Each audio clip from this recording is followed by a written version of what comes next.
বন্ধুরা, দেখছেন একজন মানুষ শুয়ে আছে মেশিনের মধ্যে।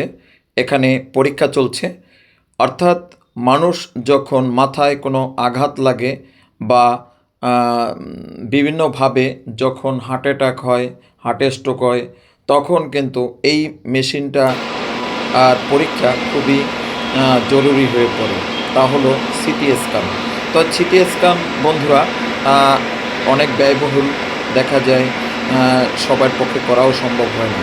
হয়তো একটা টেস্টই ৪৬০০ টাকা বিল হয়। তো এই এত টাকা বিল হয়, আমারও একটা ধারণা ছিল এত টাকা বিল হয়, খুব কষ্ট লাগতো। কিন্তু বন্ধুরা, এই মেশিনটার দাম শুনে আসলেই আমি অবাক হলাম।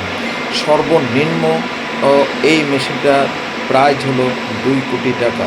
তো ২ কোটি টাকা বা ২ কোটি টাকার হালকা কম বেশি সর্বনিম্ন। তো এর উপরেও আছে। তো এবার ভাবুন তো মেশিনটি সম্পর্কে।